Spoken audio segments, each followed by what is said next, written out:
ಕಥೆಯ ಆರಂಭದಲ್ಲೇ ನಾವು ಪೆರು ದೇಶದ ಕತ್ತಲೆಯ ಕಾಡಿನೊಳಗೆ ಪ್ರವೇಶಿಸುತ್ತೇವೆ. ಅಲ್ಲಿ ಅಪರೂಪದ ಪ್ರಾಣಿಗಳನ್ನು ಹುಡುಕಲು ಬಂದಿರುವ ಸಂಶೋಧನಾ ತಂಡದೊಂದಿಗೆ ಭೂಗೋಳಶಾಸ್ತ್ರಜ್ಞನಾದ ಮಾಂಟ್‌ಗಾಮರಿ ಕೂಡ ಇದ್ದಾನೆ. ಕಾಡಿನ ಮಧ್ಯದಲ್ಲಿ ಅವನು ಅಚ್ಚರಿಯೊಂದನ್ನು ಕಂಡುಕೊಳ್ತಾನೆ. ಮನುಷ್ಯರಂತೆ ನಡೆಯಬಲ್ಲ, ಮಾತನಾಡಬಲ್ಲ, ಯೋಚಿಸಬಲ್ಲ ಅಪರೂಪದ ಕರಡಿ. ಮಾಂಟ್‌ಗಾಮರಿ ಅದನ್ನು ಅಧ್ಯಯನಕ್ಕೆ ಹಿಡಿಯಬೇಕೆಂದು ನಿರ್ಧರಿಸುತ್ತಾನೆ. ಆದರೆ ಅದೇ ಕ್ಷಣದಲ್ಲಿ ವಿಷಕಾರಿ ಚೇಳು ಅವನ ಜೀವಕ್ಕೆ ಬೆದರಿಕೆ ಉಂಟುಮಾಡುತ್ತದೆ. ಆ ಸಮಯದಲ್ಲಿ ಮತ್ತೊಂದು ಕರಡಿ ಬಂದು ಅವನನ್ನು ರಕ್ಷಿಸುತ್ತದೆ. ಈ ಅನಿರೀಕ್ಷಿತ ಕ್ರಿಯೆ ಮಾಂಟ್‌ಗೊಮರಿಯ ಮನಸ್ಸನ್ನು ಸಂಪೂರ್ಣವಾಗಿ ಬದಲಿಸುತ್ತದೆ. ಕರಡಿಗಳು ಅವನನ್ನು ತಮ್ಮ ಗುಪ್ತ ಕಾಡಿನ ಲೋಕಕ್ಕೆ ಕರೆದುಕೊಂಡು ಹೋಗುತ್ತವೆ. ದಿನಗಳು ತಿಂಗಳುಗಳಾಗಿ ಮಾಂಟ್‌ಗೊಮರಿ ಅವರೊಂದಿಗೆ ಬದುಕಲು ಆರಂಭಿಸ್ತಾನೆ. ಅವನು ಅವರಿಗೆ ಮನುಷ್ಯರ ಸಂಸ್ಕಾರ, ನಡವಳಿಕೆ, ಜೀವನ ಶೈಲಿ ಕಲಿಸ್ತಾನೆ. ಅವನು ಅವುಗಳಿಗೆ ಲೂಸಿ ಮತ್ತು ಪಾಸ್ತುಜೋ ಎಂಬ ಮಾನವ ಹೆಸರುಗಳನ್ನು ಸಹ ನೀಡ್ತಾನೆ. ಕೊನೆಗೆ ಮನೆಗೆ ಹಿಂತಿರುಗುವಾಗ ತನ್ನ ಟೋಪಿ ನೆನಪಿನ ಚಿಹ್ನೆಯಾಗಿ ಬಿಟ್ಟು, ನೀವು ಯಾವಾಗಲಾದರೂ ಲಂಡನ್ಗೆ ಬಂದರೆ ಅವರನ್ನು ಯಾವಾಗಲೂ ಸ್ವಾಗತಿಸಲಾಗುತ್ತದೆ ಎಂದು ಭರವಸೆ ನೀಡುತ್ತಾನೆ. ಅನೇಕ ವರ್ಷಗಳ ನಂತರ ಕತೆ ಮುಂದಕ್ಕೆ ಸಾಗುತ್ತದೆ. ಪ್ಯಾಡಿಂಗ್ಟನ್ ಎಂಬ ಚಿಕ್ಕ ಕರಡಿಯನ್ನು ನಾವು ಭೇಟಿಯಾಗುತ್ತೇವೆ. ಅವನು ತನ್ನ ಅಂಕಲ್ ಪಾಸ್ತುಜೋ ಮತ್ತು ಆಂಟಿ ಲೂಸಿಯೊಂದಿಗೆ ಶಾಂತವಾಗಿ ಬದುಕುತ್ತಿರ್ತಾನೆ. ಅವರ ಜೀವನ ಈಗ ಮನುಷ್ಯರಂತೆ ರೂಪುಗೊಂಡಿದೆ.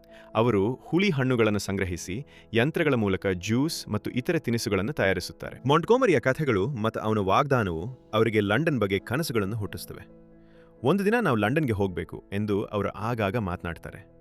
ಆದರೆ ಒಂದು ದಿನ ಮಾಂಟ್‌ಗೊಮರಿಯ ರೇಡಿಯೋ ಕಾರ್ಯಕ್ರಮವನ್ನು ಕೇಳುತ್ತಿದ್ದಾಗ ಅಕಸ್ಮಾತ್ ಭೂಕಂಪ ಕಾಡನ್ನು ಅಪ್ಪಳಿಸುತ್ತದೆ. ಅವರ ಮನೆ ಮರದಲ್ಲಿ ನಿರ್ಮಿಸಲ್ಪಟ್ಟಿರುವುದರಿಂದ ಅದು ಅತ್ಯಂತ ಅಪಾಯಕಾರಿಯಾಗುತ್ತದೆ. ತಕ್ಷಣವೇ ಕುಟುಂಬವು ನೆಲದಡಿಯಲ್ಲಿ ಇರುವ ಸುರಕ್ಷಿತ ತಾಣಕ್ಕೆ ಓಡುತ್ತದೆ. ಪ್ಯಾರಿಂಗ್ಟನ್ ಆಂಟಿ ಲೂಸಿಯೊಂದಿಗೆ ಒಳಗೆ ಹೋಗುವಲ್ಲಿ ಯಶಸ್ವಿಯಾಗ್ತಾನೆ. ಆದರೆ ಅಂಕಲ್ ಪಾಸ್ಟುಜೋ ಹಿಂದೆ ಉಳಿದ ಕಾರಣ ಅವನು ಬದುಕುಳಿಯುವುದಿಲ್ಲ. ಭೂಕಂಪದ ನಂತರ ಪ್ಯಾಡಿಂಗ್ಟನ್ ತನ್ನ ಅಂಕಲ್ ಪಾಸ್ಟುಜೋವನ್ನು ಕಳೆದುಕೊಳ್ತಾನೆ. ಆ ದುಃಖದ ನೆನಪಿನೊಂದಿಗೆ ಅವನು ಮಾಂಟ್‌ಗೊಮರಿಯ ಟೋಪಿ ಹಿಡಿದು ಲೂಸಿಯೊಂದಿಗೆ ಲಂಡನ್ ಕಡೆಗೆ ಪ್ರಯಾಣ ಆರಂಭಿಸ್ತಾನೆ. ಬಂದರು ತಲುಪಿದಾಗ ಲೂಸಿ ಅವನಿಗೆ, ನೀನು ಒಬ್ಬನೇ ಹೋಗಬೇಕು ಎಂದು ಹೇಳ್ತಾಳೆ. ನನಗೆ ಈಗ ವಯಸ್ಸಾಗಿದೆ, ಆದ್ದರಿಂದ ನಿವೃತ್ತ ಕರಡಿಗಳ ಗೃಹದಲ್ಲಿ ಉಳಿಯುತ್ತೇನೆ. ಆದರೆ ನಿನ್ನ ಜೀವನದಲ್ಲಿ ನೀನು ನೋಡಬೇಕಾಗಿರೋ ತುಂಬ ಇದೆ ಎಂದು ವಿವರಿಸ್ತಾಳೆ. ಪ್ಯಾಡಿಂಗ್ಟನ್ನ ಹೃದಯ ಭಾರವಾಗ್ತದೆ. ಅವನ ಆಂಟಿಯನ್ನು ಬಿಟ್ಟು ಹೋಗಲಿ ಇಷ್ಟಪಡೋದಿಲ್ಲ. ಆದರೆ ಅವಳ ಮಾತುಗಳಲ್ಲಿರೋ ಪ್ರೀತಿ ಮತ್ತು ತ್ಯಾಗವನ್ನು ಅರ್ಥ ಮಾಡ್ಕೊಳ್ತಾನೆ. ಕೊನೆಗೆ ಅವನು ಒಬ್ಬನೇ ಲಂಡನ್ಗೆ ಹೊರಟು ರೈಲು ನಿಲ್ದಾಣ ತಲುಪ್ತಾನೆ. ಅಲ್ಲಿ ಅವನು ಮೊದಲ ಬಾರಿಗೆ ಗದ್ದಲ, ಬೆಳಕು, ಜನಸಂದಣಿಯಿಂದ ತುಂಬಿರುವ ಮಾನವರ ಜಗತ್ತನ್ನು ನೋಡ್ತಾನೆ. ಅವನಿಗೆ ಅದು ಅಚ್ಚರಿಯೂ ಭಯವೂ ಉತ್ಸಾಹವೂ ಆಗುತ್ತದೆ. ತಕ್ಷಣ ಅವನಿಗೆ ಮಾನವರು ಚಿಕ್ಕ ಪ್ರಾಣಿಗಳನ್ನು ತಮ್ಮ ಮನೆಗೆ ತೆಗೆದುಕೊಂಡು ಹೋಗಿ ಸಾಕುತ್ತಾರೆ ಮತ್ತು ಕಾಳಜಿ ವಹಿಸುತ್ತಾರೆ ಎಂಬ ಆಂಟಿ ಲೂಸಿಯ ಮಾತು ನೆನಪಾಗುತ್ತದೆ. ಆದ್ದರಿಂದ ಪ್ಯಾಡಿಂಗ್ಟನ್ ಜನರ ಬಳಿ ಹೋಗಿ, ನನ್ನನ್ನು ನಿಮ್ಮ ಮನೆಗೆ ಕರೆದುಕೊಂಡು ಹೋಗಿ ಎಂದು ಕೇಳುತ್ತಾನೆ. ಆದರೆ ಯಾರೂ ಗಮನ ಕೊಡೋದಿಲ್ಲ. ಅವನು ಒಂಟಿತನದ ಭಾವನೆಗೆ ಒಳಗಾಗುತ್ತಾನೆ. ಅದೇ ಸಮಯದಲ್ಲಿ ಹೆನ್ರಿ ತನ್ನ ಕುಟುಂಬದೊಂದಿಗೆ ಅಲ್ಲಿಂದ ಹಾದು ಹೋಗುತ್ತಾನೆ. ಅವನನ್ನು ನೋಡಬೇಡಿ, ಏನನ್ನಾದರೂ ಮಾರಾಟ ಮಾಡಲು ಬಂದಿರಬಹುದು ಎಂದು ಮಕ್ಕಳಿಗೆ ಎಚ್ಚರಿಸುತ್ತಾನೆ. ಅವರು ನಿಲ್ಲದೆ ಮುಂದೆ ಸಾಗ್ತಾರೆ. ಆದರೆ ಮೇರಿ, ಹೆನ್ರಿಯ ಪತ್ನಿ, ತನ್ನ ಕಣ್ಣ ಮುಂದೆ ಒಂಟಿಯಾಗಿ ಕುಳಿತಿರುವ ಅನಾಥ ಕರಡಿಯ ದೃಶ್ಯವನ್ನು ನಿರ್ಲಕ್ಷಿಸಲು ಸಾಧ್ಯವಾಗುವುದಿಲ್ಲ. ಅವಳ ಹೃದಯ ಕರಗುತ್ತದೆ. ಹೆನ್ರಿಯ ವಿರೋಧಗಳ ನಡುವೆಯೂ ಮೇರಿ ಪ್ಯಾಡಿಂಗ್ಟನ್ನನ್ನು ಮನೆಗೆ ಕರೆದುಕೊಂಡು ಹೋಗುತ್ತಾಳೆ. ಪ್ಯಾಡಿಂಗ್ಟನ್ಗೆ ಇದು ಕನಸಿನಂತೆ. ಮೊದಲ ಬಾರಿಗೆ ಮಾನವರ ಮನೆಯೊಳಗೆ ಕಾಲಿಡುವ ಸಂತೋಷ ಅವನಿಗೆ ಅತಿಯಾದ ಉಲ್ಲಾಸವನ್ನು ನೀಡುತ್ತದೆ. ಆದರೆ ಹೆನ್ರಿ, ಈ ಒಂದು ರಾತ್ರಿ ಮಾತ್ರ ನೀನು ಇಲ್ಲಿ ಉಳಿಯಬಹುದು. ನಾಳೆ ನಿನ್ನನ್ನು ಪ್ರಾಣಿಗಳ ಆಶ್ರಯಕ್ಕೆ ಕಳುಹಿಸ್ತೇವೆ ಎಂದು ಸ್ಪಷ್ಟವಾಗಿ ಹೇಳ್ತಾನೆ. ಇದನ್ನು ಕೇಳಿದ ಪ್ಯಾಡಿಂಗ್ಟನ್ ತಕ್ಷಣವೇ, ನೀವು ನನಗೆ ಕಾಡಿನಲ್ಲಿ ಬದುಕುತ್ತಿದ್ದ ಆ ಅನ್ವೇಷಕನನ್ನು ಹುಡುಕಲು ಸಹಾಯ ಮಾಡಿದರೆ ನನಗೆ ನಿಜವಾದ ಮನೆ ಸಿಗಬಹುದು. ಅವನು ನನ್ನ ಅಂಕಲ್ಗೆ ಲಂಡನ್ನಲ್ಲಿ ಸ್ಥಳವಿದೆ ಎಂದು ವಾಗ್ದಾನ ಮಾಡಿದ್ದ ಎಂದು ವಿವರಿಸ್ತಾನೆ. ಹೆನ್ರಿಗೆ ಇದು ಒಳಗೊಳಗೆ ನೆಮ್ಮದಿಯನ್ನು ನೀಡುತ್ತದೆ. ಅವನನ್ನು ಬೇಗನೆ ದೂರ ಮಾಡಬಹುದು ಎಂದು ಅವನು ಮನಸ್ಸಿನಲ್ಲಿ ಯೋಚಿಸ್ತಾನೆ. ಆದರೆ ಒಂದು ಸಮಸ್ಯೆ ಇದೆ. ಪ್ಯಾರಿಂಗ್ಟನ್ಗೆ ಆ ಅನ್ವೇಷಕನ ಹೆಸರಷ್ಟೇ ಗೊತ್ತು. ಮೇರಿ ಅವನಿಗೆ ಲಂಡನ್ನಿಂದ ಪೆರಿಗೆ ಪ್ರಯಾಣಿಸಿದ ಅನ್ವೇಷಕರು ಅಷ್ಟು ಹೆಚ್ಚು ಇಲ್ಲ. ಆದ್ದರಿಂದ ಅವನನ್ನು ಬೇಗನೆ ಹುಡುಕಬಹುದು ಎಂದು ಭರವಸೆ ನೀಡುತ್ತಾಳೆ. ನಂತರ ಮೇರಿ ಪ್ಯಾಡಿಂಗ್ಟನ್ಗೆ ಬಾತ್ರೂಮ್ಗೆ ಹೋಗಿ ಫ್ರೆಶ್ ಅಪ್ ಆಗಿ ಬಾ ಎಂದು ಹೇಳ್ತಾಳೆ. ಆದರೆ ಪ್ಯಾಡಿಂಗ್ಟನ್ ಎಂದಿಗೂ ಬಾತ್ರೂಮ್ ಬಳಸಿರಲಿಲ್ಲ. ಮನುಷ್ಯರ ಮನೆಯಲ್ಲೂ ಬದುಕಿರಲಿಲ್ಲ. ಹೀಗಾಗಿ ಯಾವುದೂ ಸರಾಗವಾಗಿ ನಡೆಯುವುದಿಲ್ಲ. ಇನ್ನೊಂದು ಕಡೆ ಹೆನ್ರಿ ತನ್ನ ಇನ್ಶೂರೆನ್ಸ್ ಕಂಪನಿ ಕರೆ ಮಾಡಿ ಮನೆ ಇನ್ಶೂರೆನ್ಸ್ ಹೆಚ್ಚಿಸಿಕೊಳ್ಳಲು ಯತ್ನಿಸ್ತಾನೆ. ಪ್ಯಾಡಿಂಗ್ಟನ್ನ ಹಾಜರಾತಿ ದೊಡ್ಡ ಹಾನಿ ಮಾಡಬಹುದು ಎಂಬ ಭಯ ಅವನಿಗೆ. ಅದೇ ಸಮಯದಲ್ಲಿ ಬಾತ್ರೂಮ್ ಒಳಗೆ ಪ್ಯಾಡಿಂಗ್ಟನ್ ಸಂಪೂರ್ಣ ಗೊಂದಲದಲ್ಲಿದ್ದಾನೆ. ಅವನು ಇದುವರೆಗೆ ಇಂತಹ ಸ್ಥಳವನ್ನು ನೋಡಿರಲಿಲ್ಲ. ತಪ್ಪಾಗಿ ಪೈಪ್ಗಳನ್ನು ತಿರುಗಿಸ್ತಾನೆ. ನೀರು ಎಲ್ಲೆಡೆ ಹರಿದು ಮನೆ ತುಂಬ ನೆನೆದು ಹೋಗುತ್ತದೆ. ಇನ್ನಷ್ಟು ಗಲಾಟೆ ತಪ್ಪಿಸಲು ಪ್ಯಾಡಿಂಗ್ಟನ್ಗೆ ಆ ರಾತ್ರಿ ಸ್ಟೋರ್ ರೂಮ್ನಲ್ಲಿ ಮಲಗಲು ಹೇಳುತ್ತಾರೆ. ಒಬ್ಬನೇ ಸ್ಟೋರ್ ರೂಮಲ್ಲಿ ಮಲಗುವಾಗ ಪ್ಯಾಡಿಂಗ್ಟನ್ ತುಂಬ ದುಃಖಿತನಾಗ್ತಾನೆ. ಅಲ್ಲಿ ಒಂಟಿಯಾಗಿ ಕುಳಿತಿರುವ ಪ್ಯಾಡಿಂಗ್ಟನ್ ತನ್ನ ಆಂಟಿ ಲೂಸಿಯನ್ನು ನೆನೆದು ದುಃಖದಿಂದ ಪತ್ರ ಬರೀತಾನೆ. ಅವನು ಹೆನ್ರಿ ಕುಟುಂಬದ ಪ್ರತಿಯೊಬ್ಬರನ್ನೂ ವಿವರಿಸ್ತಾನೆ. ಹೆನ್ರಿ ಹಣಕಾಸಿನಲ್ಲಿ ಕೆಲಸ ಮಾಡುವವನು. ಪ್ಯಾಡಿಂಗ್ಟನ್ನ ಹಾಜರಾತಿ ತನಗೆ ದೊಡ್ಡ ನಷ್ಟ ತರಲಿದೆ ಎಂಬ ಭಯದಿಂದ ತುಂಬಿರುವವನು. ಮೇರಿ ಚಿತ್ರಕಲೆ ಮತ್ತು ವಿನ್ಯಾಸದಲ್ಲಿ ತೊಡಗಿಸಿಕೊಂಡಿರುವವಳು, ಹೃದಯದಲ್ಲಿ ಮಮತೆಯುಳ್ಳವಳು. ಜೂಡಿ ಓದಿನಲ್ಲಿ ತೊಡಗಿಸಿಕೊಂಡಿರುವ ಆದರೆ ತುಂಬಾ ನಾಚಿಕೆ ಪಡುವ ಹುಡುಗಿ. ಅವಳಿಗೆ ಟೋನಿ ಎಂಬ ಹುಡುಗನ ಮೇಲೆ ಗುಪ್ತವಾಗಿ ಇಷ್ಟವಿದೆ, ಆದರೆ ಕುಟುಂಬಕ್ಕೆ ಹೇಳಲು ಹೆದರುತ್ತಾಳೆ. ಜಾನಥನ್ ಅಂತರಿಕ್ಷ ಯಾತ್ರಿಕನಾಗಬೇಕೆಂಬ ಕನಸು ಹೊಂದಿರುವ, ವಿಜ್ಞಾನ ಪ್ರಯೋಗಗಳಲ್ಲಿ ತೊಡಗಿಸಿಕೊಂಡು ಆಗಾಗ ಗಾಯಗೊಂಡು ಬಿಡುವ ಹುಡುಗ. ಮತ್ತು ಅಂತಿಮವಾಗಿ ಮಿಸಸ್ ಬರ್ಡ್, ಮನೆಯ ಮಾಲೀಕಿ, ಸ್ವಚ್ಛತೆ ಮತ್ತು ಶಿಸ್ತಿಗೆ ಅತ್ಯಂತ ಪ್ರಾಮುಖ್ಯತೆ ನೀಡುವವಳು. ನಂತರ ಮೇರಿ ಪ್ಯಾಡಿಂಗ್ಟನ್ಗೆ ಭೇಟಿ ನೀಡುತ್ತಾಳೆ ಮತ್ತು ನಾವು ಆ ವಿಜ್ಞಾನಿಯನ್ನು ಬೇಗನೆ ಹುಡುಕುತ್ತೇವೆ ಎಂದು ಧೈರ್ಯ ತುಂಬುತ್ತಾಳೆ. ಪ್ಯಾಡಿಂಗ್ಟನ್ ತನ್ನ ಅಂಕಲ್ ಪಾಸ್ತಜೋಗೆ ಸೇರಿದ ಟೋಪಿಯನ್ನು ತೋರಿಸುತ್ತಾನೆ. ಅದನ್ನು ನೋಡಿ ಮೇರಿಗೆ ಒಂದು ಆಲೋಚನೆ ಬರುತ್ತದೆ. ಅವಳ ಸ್ನೇಹಿತನಿಗೆ ಒಂದು ಆಂಟಿಕ್ ಅಂಗಡಿ ಇದೆ. ಅವನು ಈ ಟೋಪಿಯನ್ನು ಗುರುತಿಸಿ ಅದು ಯಾರಿಗೆ ಸೇರಿದೆ ಎಂದು ನಿಖರವಾಗಿ ಹೇಳಬಹುದು ಎಂದು ಅವಳು ವಿವರಿಸುತ್ತಾಳೆ. ಮೇರಿ ಹೊರಟ ನಂತರ ಪ್ಯಾಡಿಂಗ್ಟನ್ ಮರದ ಮೇಲೆ ಮಲಗುವ ಅಭ್ಯಾಸದಿಂದ ಸ್ಟೋರ್ ರೂಮ್ನಲ್ಲಿರುವ ಮರದ ಶೆಲ್ಫ್ ಮೇಲೆ ಹತ್ತಿ ನಿದ್ರಿಸುತ್ತಾನೆ. ಇನ್ನೊಂದು ಕಡೆ ಕಥೆ ಮಿಲಿಸೆಂಟ್ ಎಂಬ ಹೊಸ ಪಾತ್ರವನ್ನು ಪರಿಚಯಿಸುತ್ತದೆ. ಅವಳು ಪ್ರಾಣಿಗಳನ್ನು ಹಿಡಿದು ಅವುಗಳನ್ನು ಸಂಗ್ರಹಿಸಿ ಸ್ಟಫ್ ಮಾಡುವ ವಿಚಿತ್ರ ಆಸಕ್ತಿಯುಳ್ಳ ಮಹಿಳೆ. ಅವಳ ಸೇವಕರಲ್ಲಿ ಒಬ್ಬನು ಬಂದರಿನಲ್ಲಿ ವಿಚಿತ್ರವಾದ ಪ್ರಾಣಿಯನ್ನು ನೋಡಿದ್ದಾಗಿ ಮತ್ತು ಅದು ಮಾರ್ಮಲೇಡನ್ನು ತುಂಬಾ ಇಷ್ಟಪಡುವಂತೆ ಕಾಣುತ್ತದೆ ಎಂದು ಹೇಳುತ್ತಾನೆ. ಇದನ್ನು ಕೇಳಿದ ಮಿಲಿಸೆಂಟ್ ತಕ್ಷಣವೇ ಆ ಪ್ರಾಣಿ ಈಗ ಎಲ್ಲಿದೆ ಎಂದು ಕೇಳ್ತಾಳೆ. ಅವನು ಗೊತ್ತಿಲ್ಲವೆಂದಾಗ ಅವಳು ಕೋಪದಿಂದ ಉರಿಯುತ್ತಾಳೆ. ಮಿಲಿಸೆಂಟ್ ಮಾಂಟ್ಗೊಮರಿಯ ಮಗಳು ಎಂದು ಬಹಿರಂಗವಾಗುತ್ತದೆ. ಇದೇ ಮಾಂಟ್ಗೊಮರಿ ಒಮ್ಮೆ ಪ್ಯಾಡಿಂಗ್ಟನ್ನ ಅಂಕಲ್ ಆಂಟಿಯನ್ನು ಭೇಟಿಯಾಗಿದ್ದ. ಅಂದು ಅವನು ಕರಡಿಗಳನ್ನು ಹಿಡಿದು ಲಂಡನ್ಗೆ ಕರೆದುಕೊಂಡು ಬಂದಿದ್ದರೆ ಇಂದು ಶ್ರೀಮಂತ ಮತ್ತು ಪ್ರಸಿದ್ಧನಾಗಬಹುದಿತ್ತು. ಆದರೆ ಅವನು ಅವುಗಳನ್ನು ರಕ್ಷಿಸಲು ಆಯ್ಕೆ ಮಾಡಿಕೊಂಡ. ಆ ನಿರ್ಧಾರದಿಂದ ಮಿಲಿಸೆಂಟ್ ದಾರಿದ್ರ್ಯದಲ್ಲಿ ಬೆಳೆದಳು. ಆದ್ದರಿಂದ ಅವಳು ಕರಡಿಗಳನ್ನು ದ್ವೇಷಿಸುತ್ತಾಳೆ. ಅವಳ ಗುರಿ ಅವುಗಳನ್ನು ಬೇಟೆಯಾಡಿ ಕೊಳ್ಳುವುದು. ಮುಂದಿನ ಬೆಳಿಗ್ಗೆ ಪ್ಯಾಡಿಂಗ್ಟನ್ ಎದ್ದು ಮತ್ತೆ ಮನೆಯೊಳಗೆ ಗದ್ದಲ ಉಂಟು ಮಾಡ್ತಾನೆ. ಹೆನ್ರಿ ತನ್ನ ಕುಟುಂಬದೊಂದಿಗೆ ಹೊರಗೆ ಬಂದಾಗ ಅವರ ನೆರೆ ಮನೆಯವನಾದ ಖರಿ ಇತ್ತೀಚೆಗೆ ಮನೆಯಿಂದ ಬಂದ ಶಬ್ದದ ಬಗ್ಗೆ ದೂರು ನೀಡ್ತಾನೆ. ಹೆನ್ರಿ ಅವರಿಗೆ ಹೊಸ ಕುಟುಂಬ ಸದಸ್ಯನಿದ್ದಾನೆ ಎಂದು ವಿವರಿಸಿ ಪ್ಯಾಡಿಂಗ್ಟನ್ನು ಖರ್ರಿಗೆ ಪರಿಚಯಿಸುತ್ತಾನೆ. ಅದಾದ ನಂತರ ಮೇರಿ ಪ್ಯಾಡಿಂಗ್ಟನ್ ಅನ್ನು ತನ್ನ ಸ್ನೇಹಿತನ ಆಂಟಿಕ್ ಅಂಗಡಿಗೆ ಕರೆದುಕೊಂಡು ಹೋಗುತ್ತಾಳೆ.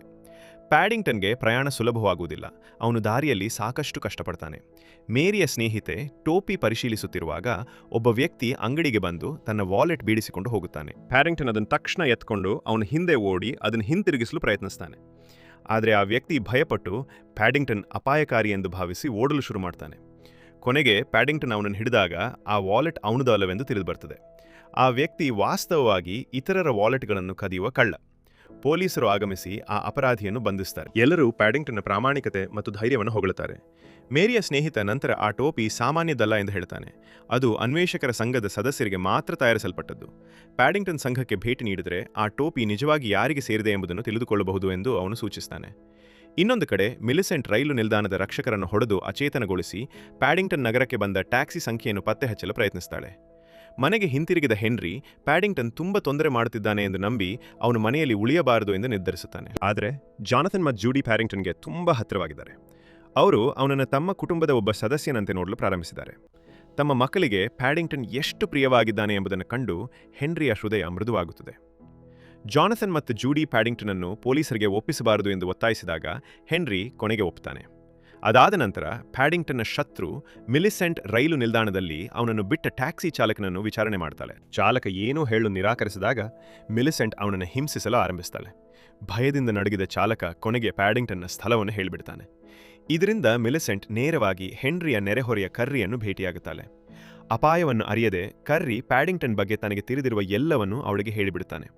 ಅದಾದ ನಂತರ ಹೆನ್ರಿ ಮತ್ತು ಪ್ಯಾಡಿಂಗ್ಟನ್ ಜಿಯೋಗ್ರಫರ್ಸ್ ಗಿಲ್ಡ್ ಲೈಬ್ರರಿಗೆ ಹೋಗಿ ಒಮ್ಮೆ ಪೆರುಗೆ ಪ್ರಯಾಣಿಸಿದ ಅನ್ವೇಷಕನನ್ನು ಹುಡುಕಲು ಪ್ರಯತ್ನಿಸುತ್ತಾರೆ. ಆದರೆ ಲೈಬ್ರರಿಯನ್ ಅವರಿಗೆ ಸಹಾಯ ಮಾಡಲು ನಿರಾಕರಿಸುತ್ತಾನೆ. ಬೇರೆ ಮಾರ್ಗವಿಲ್ಲದೆ ಹೆನ್ರಿ ಮತ್ತು ಪ್ಯಾಡಿಂಗ್ಟನ್ ವೇಷಧಾರಿಗಳಾಗಿ ಒಳನುಗ್ಗಿ ಪೆರುಗೆ ಹೋದ ಅನ್ವೇಷಕರ ದಾಖಲೆಗಳನ್ನು ಗುಪ್ತವಾಗಿ ಹುಡುಕಲು ಆರಂಭಿಸುತ್ತಾರೆ. ಲೈಬ್ರರಿ ಮ್ಯಾನೇಜರ್ ಹೆನ್ರಿಯ ಮೇಲೆ ಅನುಮಾನಪಟ್ಟು ಅವನನ್ನು ಪ್ರಶ್ನಿಸಲು ಆರಂಭಿಸುತ್ತಾನೆ. ಮ್ಯಾನೇಜರ್ ಹೆನ್ರಿಯನ್ನು ತೊಡಗಿಸಿಕೊಂಡಿರುವಾಗ ಪ್ಯಾಡಿಂಗ್ಟನ್ ಬೇಗನೆ ಅನ್ವೇಷಕರ ಬಗ್ಗೆ ಮಾಹಿತಿಯನ್ನು ಸಂಗ್ರಹಿಸಿ ಒಂದು ರಹಸ್ಯ ಸಿಡಿ ಕೂಡ ಪತ್ತೆ ಹಚ್ಚುತ್ತಾನೆ. ಹೇಗೋ ಹೆನ್ರಿ ಮ್ಯಾನೇಜರ್ನಿಂದ ತಪ್ಪಿಸಿಕೊಂಡು ಪ್ಯಾಡಿಂಗ್ಟನ್ ಜೊತೆ ಮತ್ತೆ ಸೇರುತ್ತಾನೆ. ಆದರೆ ಹೊರಗೆ ಓಡುವಾಗ ಪ್ಯಾಡಿಂಗ್ಟನ್ನ ಸ್ಯಾಂಡ್ವಿಚ್ ಲೈಬ್ರರಿ ಯಂತ್ರದಲ್ಲಿ ಸಿಲುಕುತ್ತದೆ. ಇದರಿಂದ ಸಂಪೂರ್ಣ ವ್ಯವಸ್ಥೆ ಸ್ಫೋಟಗೊಳ್ಳುತ್ತದೆ. ಗಲಾಟೆಯ ನಡುವೆಯೂ ಹೆನ್ರಿ ಮತ್ತು ಪ್ಯಾಡಿಂಗ್ಟನ್ ಕಷ್ಟಪಟ್ಟು ತಪ್ಪಿಸಿಕೊಳ್ತಾರೆ. ಇನ್ನೊಂದು ಕಡೆ ಮಿಲಿಸೆಂಟ್ ಕರಿಯನ್ನು ಹೆನ್ರಿಯ ಮನೆಗೆ ಕರೆದುಕೊಂಡು ಬರ್ತಾಳೆ. ಅವನ ಮನಸ್ಸಿನಲ್ಲಿ ಭಯವನ್ನು ತುಂಬುತ್ತಾಳೆ. ಕರಡಿಗಳು ತುಂಬಾ ಅಪಾಯಕಾರಿ. ಬೇಗನೆ ಇಡೀ ನೆರೆಹೊರೆಯನ್ನೇ ಕರಡಿಗಳು ಆವರಿಸಿಬಿಡುತ್ತಾರೆ. ಇಲ್ಲಿ ಬದುಕುವುದು ಅಸಾಧ್ಯವಾಗುತ್ತದೆ ಎಂದು ಅವನಿಗೆ ಭಯ ಹುಟ್ಟಿಸುತ್ತಾಳೆ. ನಾನು ಪ್ಯಾಡಿಂಗ್ಟನ್ ಅನ್ನು ಶಾಶ್ವತವಾಗಿ ದೂರ ಮಾಡಬಹುದು, ಆದರೆ ನಿನ್ನ ಸಹಾಯ ಬೇಕು ಎಂದು ಹೇಳ್ತಾಳೆ. ಕರ್ರಿ ಭಯದಿಂದ ಒಪ್ತಾನೆ ಮತ್ತು ಪ್ಯಾಡಿಂಗ್ಟನ್ ಒಬ್ಬನೇ ಇದ್ದಾಗ ಮಾಹಿತಿ ನೀಡಲು ಸಮ್ಮತಿಸ್ತಾನೆ. ಮನೆಗೆ ಹಿಂತಿರುಗಿದ ಕುಟುಂಬ ಲೈಬ್ರರಿಯಲ್ಲಿ ಪತ್ತೆಯಾದ ಸಿಡಿಯನ್ನು ನೋಡಲು ಆರಂಭಿಸ್ತಾರೆ. ವಿಡಿಯೋದಲ್ಲಿ ಮಾಂಟ್ಗೊಮೆರಿ ಪೆರಿಗೆ ಮಾಡಿದ ಪ್ರವಾಸದ ದೃಶ್ಯಗಳು ದಾಖಲಾಗಿರ್ತವೆ. ಅಲ್ಲಿ ಅವನು ಪ್ಯಾಡಿಂಗ್ಟನ್ನ ಅಂಕಲ್ ಪಾಸ್ತುಜೋ ಮತ್ತು ಆಂಟಿ ಲೂಸಿಯನ್ನು ಭೇಟಿಯಾಗಿದ್ದಾನೆ. ಈ ವಿಡಿಯೋದಿಂದ ಕೊನೆಗೂ ಅವನ ಪೂರ್ಣ ಹೆಸರು ಮಾಂಟ್ಗೊಮೆರಿ ಎಂದು ಕುಟುಂಬಕ್ಕೆ ತಿಳಿದು ಬರ್ತದೆ. ಕಾಲ ಕಳೆದಂತೆ ಮನೆಯಲ್ಲಿರುವ ಎಲ್ಲರೂ ಪ್ಯಾಡಿಂಗ್ಟನ್ಗೆ ಹತ್ತಿರವಾಗ್ತಾರೆ. ಅವನು ನಿಧಾನವಾಗಿ ಕುಟುಂಬದ ಭಾಗವಾಗ್ತಾನೆ. ಆದರೆ ಒಂದು ದಿನ ಎಲ್ಲರೂ ಕೆಲಸ ಮತ್ತು ಶಾಲೆಗೆ ಹೊರಟಾಗ ಪ್ಯಾಡಿಂಗ್ಟನ್ ಮನೆಯಲ್ಲಿ ಒಬ್ಬನೇ ಉಳಿತಾನೆ. ಇದನ್ನು ಕಂಡ ಕರ್ರಿ ತಕ್ಷಣ ಮಿಲಿಸೆಂಟ್ಗೆ ಕರೆ ಮಾಡಿ ಎಲ್ಲವನ್ನೂ ಹೇಳುತ್ತಾನೆ. ಮಿಲಿಸೆಂಟ್ ಸಂತೋಷದಿಂದ ಬೇಗನೆ ಕರ್ರಿಯ ಮನೆಗೆ ಬಂದು ಇಬ್ಬರೂ ಸೇರಿ ಪ್ಯಾಡಿಂಗ್ಟನ್ನನ್ನು ಹಿಡಿಯುವ ಯೋಜನೆ ರೂಪಿಸ್ತಾರೆ. ಮನೆಯೊಳಗೆ ಪ್ಯಾಡಿಂಗ್ಟನ್ ಶಾಂತವಾಗಿ ಪುಸ್ತಕ ಓದುತ್ತಿದ್ದಾನೆ. ತಪ್ಪಾಗಿ ಒಂದು ಪುಟ ಹರಿದು ಹೋದಾಗ ಅದನ್ನು ಟೇಪ್ನಿಂದ ಸರಿಪಡಿಸಲು ಪ್ರಯತ್ನಿಸುತ್ತಾನೆ. ಆದರೆ ಕೊನೆಗೆ ಅವನೇ ಟೇಪ್ಗೆ ಸಿಲುಕಿಬಿಡುತ್ತಾನೆ. ಆ ಕ್ಷಣದಲ್ಲಿ ಮಿಲಿಸೆಂಟ್ ಮೇಲ್ಛಾವಣಿಯಿಂದ ಒಳನುಗ್ಗುತ್ತಾಳೆ. ಅವಳು ಪ್ಯಾಡಿಂಗ್ಟನ್ನನ್ನು ಪ್ರಜ್ಞೆ ತಪ್ಪಿಸಿ ಅಪಹರಿಸಲು ಯತ್ನಿಸುತ್ತಾಳೆ. ಆದರೆ ಯೋಜನೆ ವಿಫಲವಾಗುತ್ತದೆ. ಹೋರಾಟದ ನಡುವೆ ಮನೆಯೊಳಗೆ ಬೆಂಕಿ ಹೊತ್ತಿಕೊಳ್ಳುತ್ತದೆ. ಗಾಬರಿಯಿಂದ ಮಿಲಿಸೆಂಟ್ ಯಾರಿಗೂ ಕಾಣಿಸಿಕೊಳ್ಳದೆ ಓಡಿ ಹೋಗುತ್ತಾಳೆ. ಹೆನ್ರಿ ಮತ್ತು ಕುಟುಂಬ ಮನೆಗೆ ಹಿಂತಿರುಗಿದಾಗ ಬೆಂಕಿಯಿಂದ ಉಂಟಾದ ಹಾನಿಯನ್ನು ನೋಡಿ ಬೆಚ್ಚಿ ಬೀಳುತ್ತಾರೆ. ಅವರು ತಕ್ಷಣವೇ ಪ್ಯಾಡಿಂಗ್ಟನ್ ಇದಕ್ಕೆ ಕಾರಣ ಎಂದು ಭಾವಿಸುತ್ತಾರೆ. ಕೋಪ ಮತ್ತು ಭಯದಿಂದ ಅವನನ್ನು ಎದುರಿಸುತ್ತಾರೆ. ಆ ರಾತ್ರಿ ಹೆನ್ರಿ ಮೇರಿಗೆ ಪ್ಯಾಡಿಂಗ್ಟನ್ನನ್ನು ಮನೆಯಲ್ಲಿ ಇಟ್ಟುಕೊಳ್ಳಲು ಸಾಧ್ಯವಿಲ್ಲ, ಇದು ಮಕ್ಕಳಿಗೆ ಅಪಾಯಕಾರಿಯಾಗಿದೆ ಎಂದು ಹೇಳುತ್ತಾನೆ. ಮೇರಿ ದುಃಖದಿಂದ ಒಪ್ಪುತ್ತಾಳೆ ಮತ್ತು ಮುಂದಿನ ದಿನ ಅವನನ್ನು ಪೊಲೀಸರಿಗೆ ಒಪ್ಪಿಸೋಣ ಎಂದು ಹೇಳುತ್ತಾಳೆ. ಪ್ಯಾಡಿಂಗ್ಟನ್ ಈ ಮಾತುಗಳನ್ನು ಏರ್ ವೆಂಟ್ ಮೂಲಕ ಕೇಳಿಬಿಡುತ್ತಾನೆ. ಮನಕಲಕುವ ದುಃಖದಲ್ಲಿ ತಾನು ಇನ್ನೂ ಸ್ವಾಗತಿಸಲ್ಪಡುವವನಲ್ಲ ಎಂಬುದನ್ನು ಅರಿಯುತ್ತಾನೆ. ಯಾವುದೇ ವಿದಾಯ ಹೇಳದೆ ಮಧ್ಯರಾತ್ರಿ ಶಾಂತವಾಗಿ ಮನೆಯಿಂದ ಹೊರಟು ಹೋಗುತ್ತಾನೆ. ಮುಂದಿನ ಬೆಳಿಗ್ಗೆ ಕುಟುಂಬಕ್ಕೆ ಪ್ಯಾಡಿಂಗ್ಟನ್ ಮನೆಯಿಂದ ಹೊರಟು ಹೋಗಿದ್ದಾನೆಂದು ತಿಳಿದುಬರುತ್ತದೆ. ಕುಟುಂಬದ ಎಲ್ಲರೂ ಮನಕಲಕುವ ದುಃಖದಲ್ಲಿ ಮುಳುಗುತ್ತಾರೆ. ಅವರನ್ನು ಅಷ್ಟು ಬೇಸರಗೊಂಡಿರುವುದನ್ನು ನೋಡಿ ಹೆನ್ರಿ ತಣ್ಣಗೆ, ನೀವೆಲ್ಲರೂ ಯಾಕೆ ಇಷ್ಟೊಂದು ದುಃಖಿತರಾಗಿದ್ದೀರಿ, ಇದು ಎಂದಿಗೂ ಅವನ ಮನೆಯಾಗಿರಲಿಲ್ಲ ಎಂದು ಹೇಳುತ್ತಾನೆ. ಈ ಮಾತು ಕೇಳಿ ಎಲ್ಲರೂ ಹೆನ್ರಿ ಮೇಲೆ ಕೋಪಗೊಂಡು ಅವನಿಂದ ದೂರ ಸರಿಯುತ್ತಾರೆ. ಅದಾದ ನಂತರ ಮಿಸಸ್ ಬರ್ಡ್ ಹೆನ್ರಿ ಬಳಿ ಬಂದು, ನೀನು ಇನ್ನೂ ಅರ್ಥ ಮಾಡ್ಕೊಂಡಿಲ್ಲ, ಆ ಕರಡಿಗೆ ಈ ಕುಟುಂಬದ ಅಗತ್ಯ ಎಷ್ಟಿದೆಯೋ ಅಷ್ಟೇ ಅಗತ್ಯ ಈ ಕುಟುಂಬಕ್ಕೆ ಕರಡಿ ಮೇಲಿದೆ ಎಂದು ಹೇಳ್ತಾಳೆ. ಪ್ಯಾಡಿಂಗ್ಟನ್ ಹೊರಟ ನಂತರ ಮನೆ ಖಾಲಿಯಾಗಿ ಕುಟುಂಬ ನಿಧಾನವಾಗಿ ದುಃಖದಲ್ಲಿ ಮುಳುಗುತ್ತದೆ. ಈ ನಡುವೆ ಪ್ಯಾಡಿಂಗ್ಟನ್ ನಗರದೆಲ್ಲೆಡೆ ಅಲೆದಾಡುತ್ತಾ ಮಾಂಟ್ಗೊಮೆರಿಯನ್ನು ಹುಡುಕಲು ಹತಾಶ ಪ್ರಯತ್ನ ಮಾಡುತ್ತಾನೆ. ಬಹಳ ಕಷ್ಟದ ನಂತರ ಕೊನೆಗೂ ಅವನು ಮಾಂಟ್ಗೊಮೆರಿ ಮನೆಯ ವಿಳಾಸ ಪತ್ತೆ ಹಚ್ತಾನೆ. ಆದರೆ ಒಳಗೆ ಹೋದಾಗ ಮಾಂಟ್ಗೊಮೆರಿ ಅಲ್ಲ, ಬದಲಿಗೆ ಮಿಲಿಸೆಂಟ್ ಅಲ್ಲಿರ್ತಾಳೆ. ಮಾಂಟ್ಗೊಮೆರಿ ವರ್ಷಗಳ ಹಿಂದೆ ಸಾವನ್ನಪ್ಪಿದ್ದಾನೆ. ಪ್ಯಾಡಿಂಗ್ಟನನ್ನು ಕಂಡು ಮಿಲಿಸೆಂಟ್ ಸಂತೋಷದಿಂದ ಉಲ್ಲಾಸಗೊಳ್ತಾಳೆ. ಅವಳ ಬೇಟೆ ಸ್ವತಃ ಅವಳ ಬಲೆಗೆ ಬಂದು ಬಿದ್ದಿದೆ. ಅವಳು ಮಾತುಗಳಿಂದ ಪ್ಯಾಡಿಂಗ್ಟನನ್ನು ಮೋಸಗೊಳಿಸಿ ತನ್ನೊಂದಿಗೆ ಬರಲು ಒಪ್ಪಿಸ್ತಾಳೆ. ಆ ಕ್ಷಣದಲ್ಲಿ ಕರ್ರಿ ಅಲ್ಲಿ ಬಂದು ಮಿಲಿಸೆಂಟ್ ಪ್ಯಾಡಿಂಗ್ಟನನ್ನು ಕರೆದೊಯ್ಯುತ್ತಿರುವುದನ್ನು ನೋಡ್ತಾನೆ. ಏನೋ ತಪ್ಪಾಗಿದೆ ಎಂದರ್ತು ಕರ್ರಿ ತಕ್ಷಣವೇ ಹೆನ್ರಿಗೆ ಮಾಹಿತಿ ನೀಡ್ತಾನೆ. ಒಂದು ಕ್ಷಣವೂ ವ್ಯರ್ಥ ಮಾಡದೆ ಹೆನ್ರಿ ತನ್ನ ಕುಟುಂಬದೊಂದಿಗೆ ಪ್ಯಾಡಿಂಗ್ಟನನ್ನು ಉಳಿಸಲು ಹೊರಟು ಹೋಗುತ್ತಾನೆ.